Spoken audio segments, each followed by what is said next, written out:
Hello and welcome back to my channel. This video is a re-upload of the video I put up the other day, but with a major correction that I need to address here. In the original video, I made the wrongful claim that Cloud has Dissociative Identity Disorder, DID, which was formerly known as Multiple Personality Disorder. This was something I had heard in the past, and without doing the proper research and due diligence, I ran with this idea and made the video stating this claim confidently. That was wrong for me to do. I want to issue an official apology here to people who have DID, to everyone who watched the original video, and anyone else I have commented to or in other videos where I've made this kind of claim. Cloud Strife doesn't have Dissociative Identity Disorder.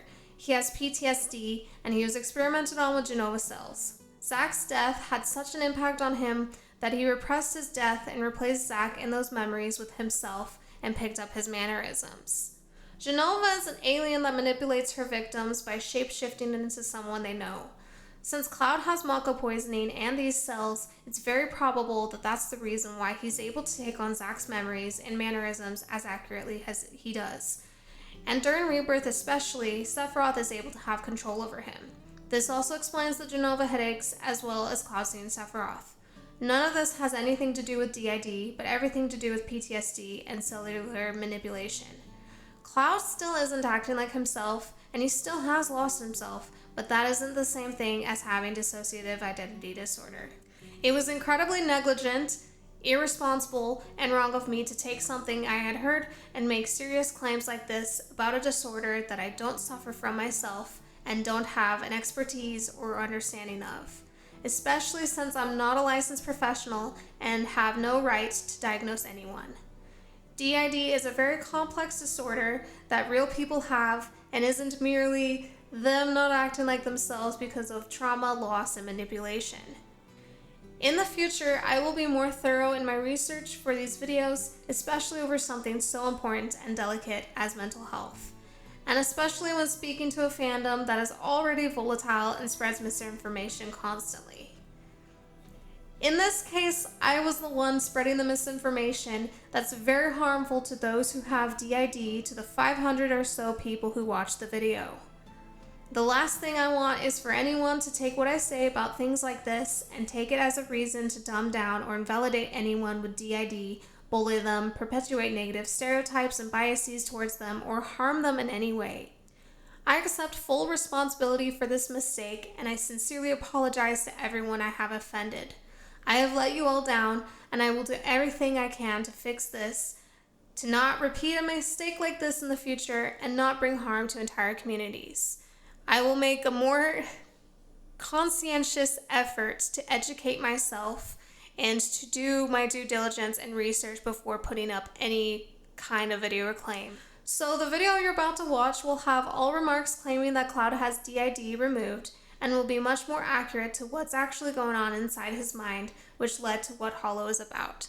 I hope you enjoy the video. Hello and welcome back to my channel and to my series where I talk about Final Fantasy VII and especially the Re trilogy. I'm especially excited about today's video because I'm going to combine two of my passions, gaming and music. Specifically analyzing the music and lyrics of Remake's theme song, Hollow, and how that relates to the plot of the game and Cloud as a character. If you don't know, I myself write music, so I'm really excited to dive into this one. Especially because I actually like this one more than No Promises to Keep. And this is because I come from the era of emo and alternative rock, so this track is really appealing to me. But also, I relate to this track and can feel the message very strongly. And in fact, I listen to this track pretty often in my spare time. A few disclaimers out of the way. Music is a very subjective art medium, especially when we add lyrics to the mix.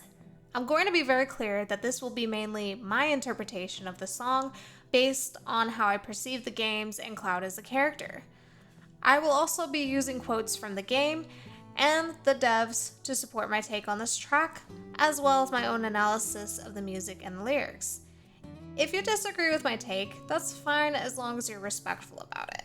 A big reason why I'm making this video is because I've seen a lot of discourse surrounding Hollow in regards to fueling the shipping debates. I feel like this is doing a huge disservice to this track and its significance in the overall internal plot of the story. While music is subjective and a romantic interpretation is not very hard to make if you see everything through that lens, I feel like this track has a deeper meaning regarding Cloud as a character. And while his relationships with the party members is super important for his character and for the games, he is so much more than that. And to be honest with you all, I never got the romantic vibe from this track. I never got that interpretation. I never got that emotion or feeling. I've always felt like this was about either Cloud or Zack. I misunderstood at first because it happens during a Zack scene, but I've always felt like this is about mental health more than romance. So when talking about this track and my interpretation of it, I will talk about the party members and their significance to Cloud and his development, but I'm not going to focus on the love triangle debate because it's not about the love triangle debate. I will talk about the impact of the characters on Cloud from a plot perspective, but ultimately the track is about him and his own feelings and struggles in his own mind. I understand, however, that no matter what I say, a certain faction of the fan base will come out of the woodwork. And I know who you are and what you're going to say. I'm letting you know that this video is not meant to debate this, and coming here with the intention to do so is a waste of time because I'm not going to change my stance, and I know that you won't either. So let's please focus on the bigger themes of the games and the overall plot instead of petty debates. This also goes for those of you who think similarly to me on this. Let's please refrain from debating this and instead focus on the bigger picture. Finally, there will be spoilers about Cloud and his character arc, so if you haven't played Remake, Rebirth, Crisis Core, or the OG, please come back to this video once you have. And without further ado, let's begin. To start, I want to analyze the music arrangement and production in general and how that sets the stage for the mood of the track. This is important because different instruments and how they're put together establishes the voice and emotions of music. So a bit of background. This track was composed by the legendary Nobuo Uematsu, who is the composer of the Final Fantasy games. Kazushige Nojima, the scenario writing of FF7, wrote the lyrics in Japanese. Ben Sabin and John Crow translated the lyrics to English, and finally the vocalist is Yosh Morita. If I pronounced that wrong, I'm sorry. Feel free to correct me in the comments. But he's the lead singer of Survive Said the Prophet. The track starts with a strumming and acoustic guitar with a chorus effect. Harmonica plays the melody line that is played in certain parts of the Sector 5 slums. I love the choice of the harmonica because I think of Lone Rangers in Western shows. It brings that lonely, melancholy feel that this track is meant to evoke, especially at the beginning when expressing these emotions are done tentatively. A drum roll comes in to kick off the consistent beat. The drums and the harmonica pull back, and it's just the guitar when the vocals come in for the first verse. Yosh has a very breathy and raspy tone that really fits the mood of the track and Cloud as a character. Harmonica comes back in after the first verse, as if the singer is playing it. The drums come back in for the second verse. During Was It All a Dream, the piano comes in bringing in a more hopeful shift and some clarity as well as curiosity. Halfway through the verse, the electric guitar comes in. Leading up to the chorus, the vocals crescendo and are more emotional like a plea, and continues throughout the chorus. During the line, I Will Never Let You Go, is especially emotional and intense. In fact, Yosh's voice almost sounds like it's breaking with emotion. Then it goes into an interlude with the electric guitar solo playing the melody, which really nails in the raw and powerful emotions, taking the listeners through that wave. Then strings come in for the third verse. I'm very partial towards strings because I actually learned how to play the violin and viola for 2 years. And it really brings more sweet emotions into this part of the track as it's meant to evoke these feelings of calling out. The vocals continue to get louder and more emotional leading up to the final chorus where the instruments crescendo as well. During Howling and Hollow, the instruments completely pull back, and Yosh uses a growling technique and even releases vibrato in the growl. It feels absolutely guttural and extremely visceral. You can really feel Cloud's internal struggle and pain in how Yosh delivers this line. And it is absolutely my favorite part of the track. Then the electric guitar takes over the harmonica line while Yosh riffs in that very raspy growling tone, continuing this very raw and powerful emotion. It ends with sustained guitar notes diminishing down until there's one note. It ends with that release of emotion, yet we're left with that tension. It feels like climbing up a mountain, reaching the top to scream your lungs out. It doesn't solve any problems, but it does release pent-up and negative emotions. Before I get into the lyrics, I want to summarize Cloud's background leading up to the events of Remake and what the devs said this track is about. I feel like that will give us the best context to jump from to interpret the lyrics. Cloud Strife grew up in Nibelheim and was neighbors with Tifa Lockhart.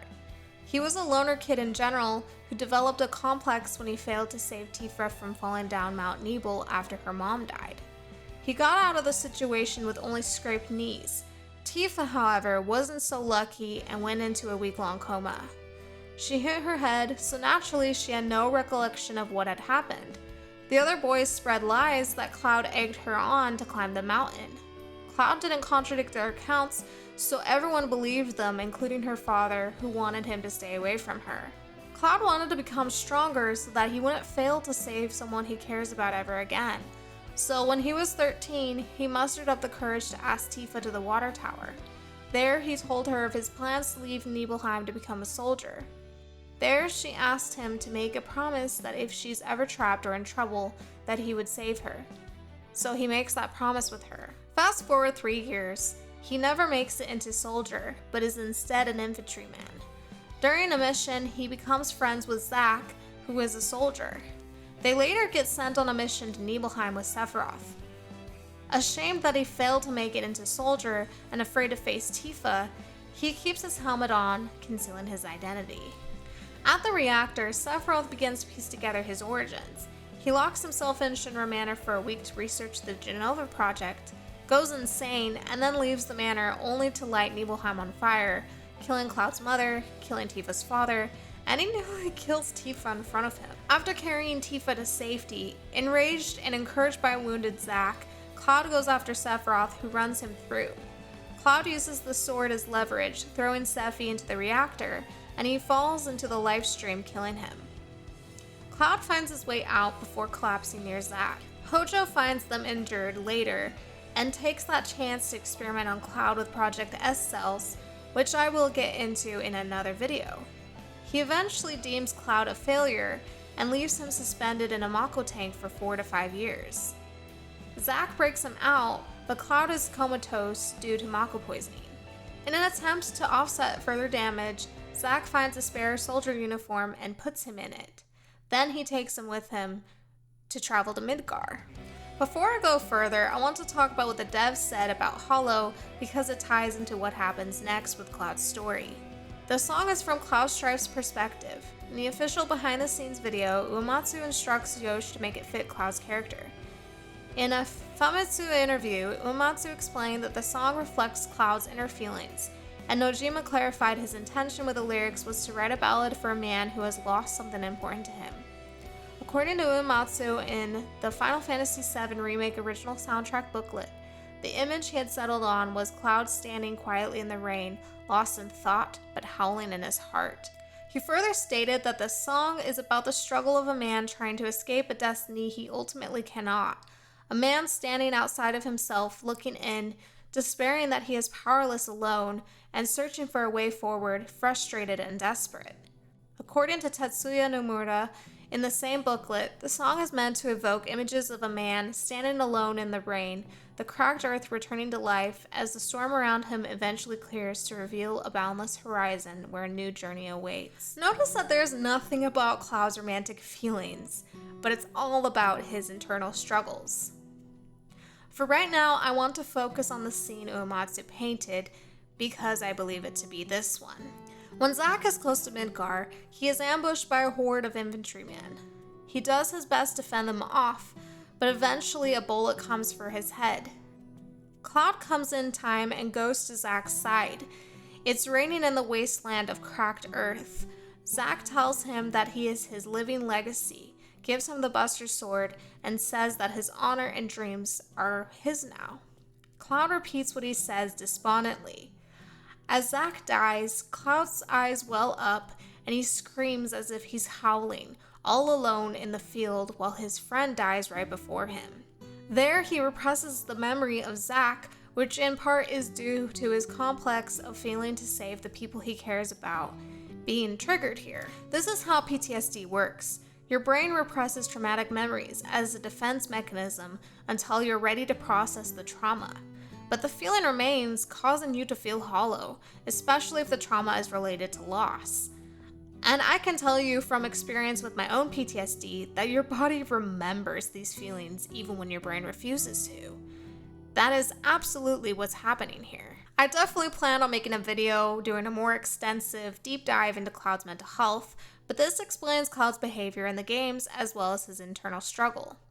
During this traumatic event, he took upon himself not only Zach's legacy, but also his memories, and even some of his mannerisms. I think he also took on some aspects of Sephiroth, which makes sense too since he was experimented on with Project S cells. This also explains his gaps in memory, but again, I'll do a deep dive into that later and how that shows up in Rebirth especially. Going back to the quotes from the devs, Cloud has not only lost his village and his mother, but also his memories and a lot of himself. He confesses this to Tifa and Gongaga in Rebirth when he tells her that sometimes he doesn't know who he is, and he feels like there are different people inside of him. The worst part is he can't tell where they end and where he begins. He thinks it's a degradation, but it's actually not because he's a product of Project S, which can't degrade. And what's really going on is he's a Sephiroth clone being called to do the Genova reunion. This all adds up to the hollow feelings he has and loss. He has lost so much, but what he's lost the most is himself. He is thrust into a destiny beyond his control and is losing his mind in the process.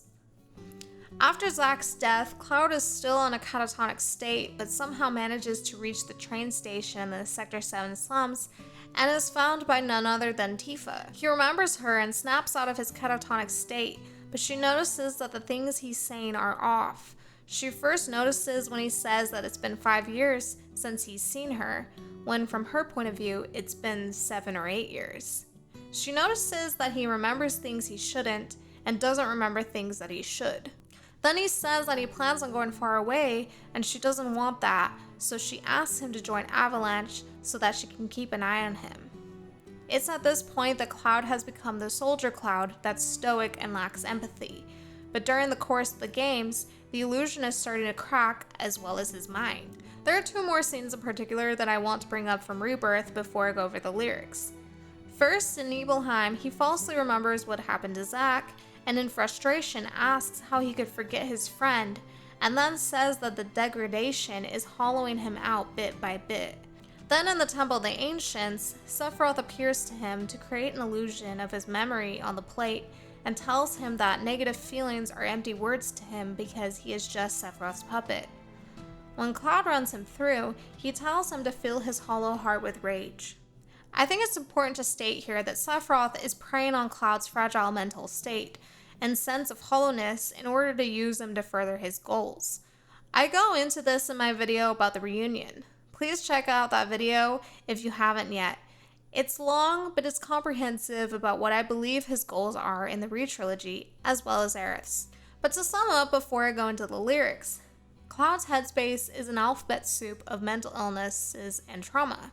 He has developed PTSD, has lost his village, family, and best friend, and he's been experimented on with Project S cells. He literally has an alien in his brain and is a victim of Mako poisoning. It's no wonder that he feels hollow and alone. If he had only one of these problems, he would definitely feel hollow. And he's screaming and howling for help, but there is hope because now he does have help. Now to the lyrics, and I will humor other interpretations here before I go into my main one. I would be lost, drifting along, floating up high, time after time, and there you'd be, shining brightly, your smiling face to guide my way. This is already setting the stage. When he was alone after losing Zack, he was lost and drifting. Tifa then found him in Midgar, which gave him enough of a jump start to being functional. To be fair, these lyrics could also apply to Aerith when she finds him in her church. She also does help him during the journey. This could also apply later to the livestream sequence when Tifa helps guide him through finding his real self and his real memories. Bloody and bruised, brought to my knees. When beaten down, when broken up, you would appear, reach out to me, heal every wound, and make me whole. The knees line makes me think of the Mount Nebel incident, but of course the line could be taken figuratively. Healing every wound could also be taken figuratively. The person in these lyrics could refer to Aerith, who is the literal healer of the group, but also later cures Cloud of Geostigma and Advent Children, and also encourages him to forgive himself both in that movie and in Rebirth. However, figuratively, these lyrics could apply to Tifa, who helps bring healing to his mind. He also goes to her and opens up to her in a way that he doesn't with anyone else in the party. There is a reason why the party in the game is important for Cloud's development. They all help him. Barrett does too, because he also sees through Cloud and his persona, encourages him to rest, and monitors his condition at various points. Was it all a dream? Will I ever know? Foolish and blind to everything. Aerith does literally come to him in dreams to help encourage him to find himself. She also comes from an external plot perspective. This could also figuratively apply to Tifa, which could feel like a dream that she's there for him after going through so much to reunite with her.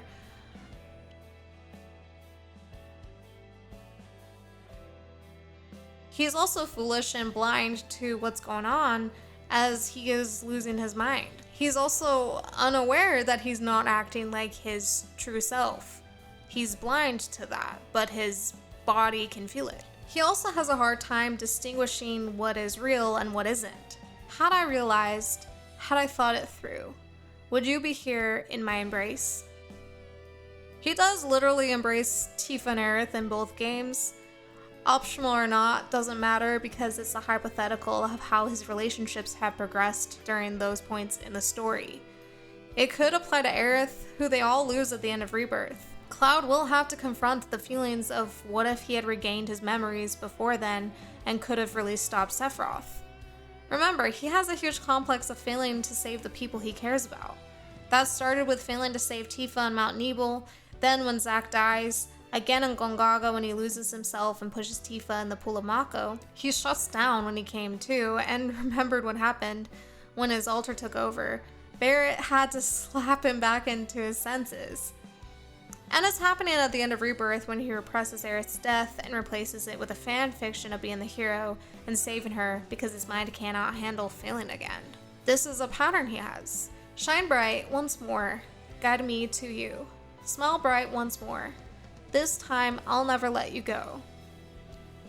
This is the emotional high of the song and his determination to hold on to those he cares about. I think of the line in Advent Children when he tells Sephiroth that there is nothing that he doesn't cherish. In the case of Aerith, these lyrics could mean that he's never going to let go of the memory of her and what he learned from her during their time together. She also does help guide him and encourages him to find his real self that she's been trying to find. In the case of Tifa, he had to leave her when he was 13 to try to become a soldier. He left her again, involuntarily, when he was in the Mako tank for 5 years. Now he's back with her and doesn't intend on losing her again. He also thought at one point that she died. Plus, she does help guide and facilitate him in the livestream sequence to help him find himself and his memories. The thing is, he cherishes the people in his life and doesn't want to let them go, and the people in his life are important in regards to helping him regain his identity.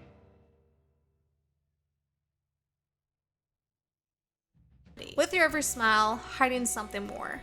Dark mysteries lurking beneath. But I was consumed with this emptiness, this selfishness, this void to fill.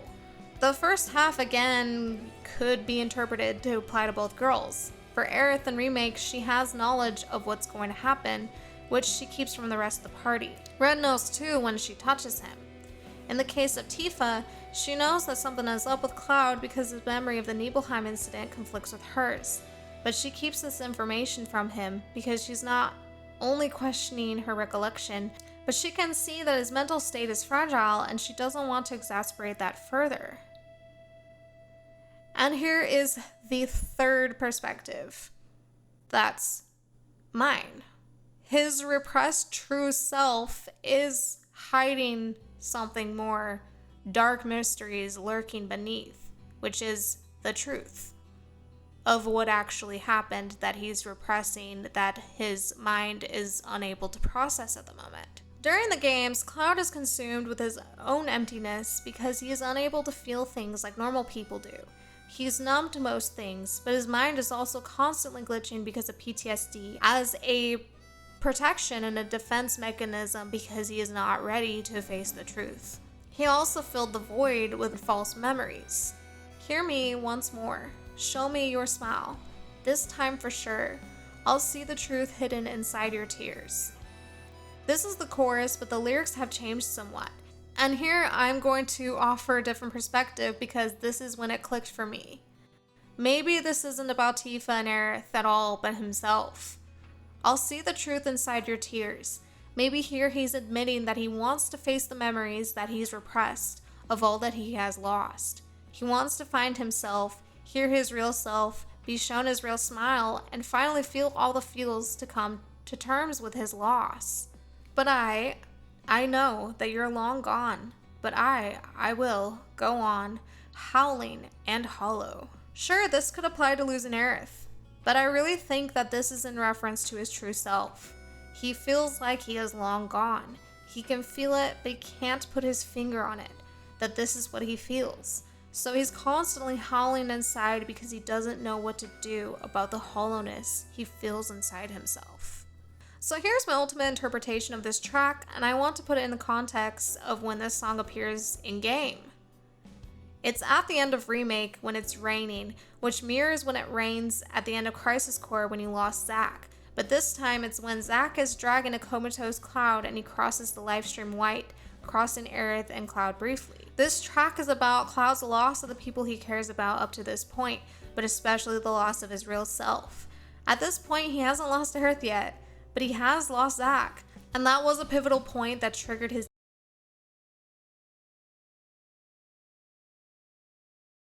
And the damage done by being a Genova experiment, who is a cloning alien, is a huge part of this cause.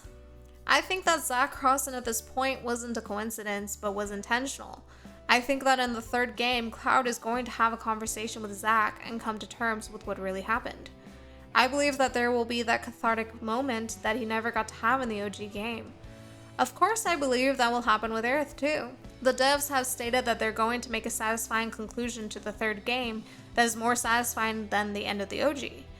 In order to do that, they need to make sure that Cloud's internal conflict is fully resolved. I believe that for that to happen, the livestream sequence with Cloud and Tifa needs to be enhanced and make it clear that there's a difference between his true self and the soldier Cloud, as well as regaining his memories and true self. Cloud needs to have that catharsis with Zack and Aerith, and he needs to learn to forgive himself for his failures to ease that complex and have his internal conflict resolved. So to sum up, I believe that Hollow has less to do with Tifa and Aerith, though they both play a huge role and a huge part in helping him regain his true self. More so Tifa, but it would be disingenuous to say that Aerith doesn't play a role in helping him realize it, and more to do with the feeling and tension he has within himself. He wants to find himself again, whom he has lost, which he feels subconsciously. He can feel that it's left a huge void, and inside he's crying out for help to those he cares about, but also to himself, especially his true self that's somewhere inside his fucked up brain ready to come out. We can feel the tension continuing during the course of the games as he's losing himself more and more, and we're being immersed in his perspective as the unreliable protagonist in 4K. And now, especially at the end of Rebirth, we have seen Cloud at his most fucked up state yet, where he has already had extended episodes of being under Sephi's control. He has replaced Aerith's death with this hero fanfiction. He's seeing Aerith when no one else is, whether that's Genova or Omni-Earth, I personally think it's both. And he put the black materia in his sword, which sets things up for giving it to Sephiroth's real body in the northern crater. Hollow is more applicable now more than ever, so we really need to stop watering it down to the stupid LTD. In fact, we need to stop watering down the whole fucking compilation to the fucking LTD. It's okay to have a ship. I have one, but the games are about way more than that, so let's make it about more than that.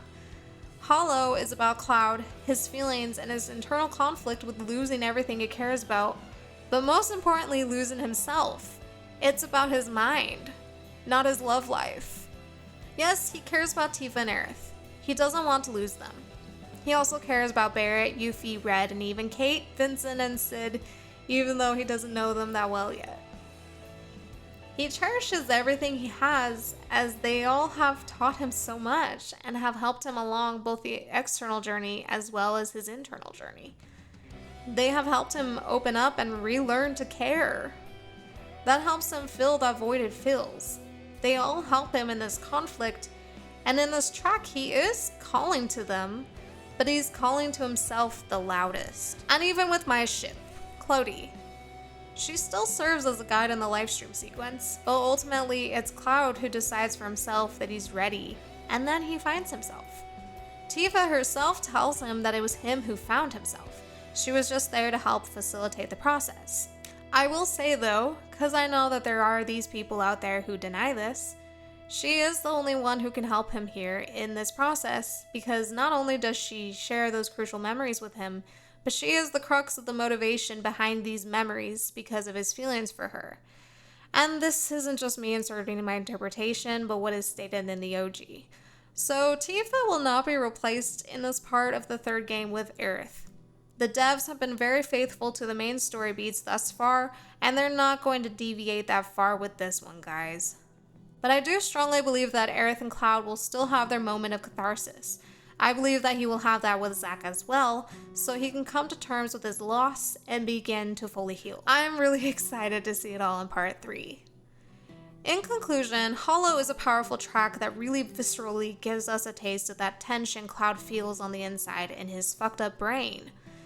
It's the setup of the main internal conflict of Final Fantasy VII, which we will see the payoff in part 3, where he will finally regain his true self that he has lost, and come to terms with losing those he cares about, and learning to not blame himself for those losses. It's going to be really powerful, and I'm really excited to see it, as it's my favorite aspect of the games. Thank you so much for watching. Please like if it resonates with you. Please comment on anything that I missed, insights that you might have, etc., but please focus on Cloud, his internal conflict, and the deeper themes of loss and identity instead of the stupid LTD. I'm okay with you guys talking about how the party helps him, however, as I do believe that there is that aspect. He needs them after all. Finally, here's the regular reminder to please be respectful in the comments. It's okay to disagree, but please be respectful about it. Divisive and hateful comments will be removed, as well as bad faith arguments, character assassinations, and most of all, personal attacks. Yes, this is the internet, but this is also my channel, and I want to maintain an environment of respect and community. It is my duty to enforce that.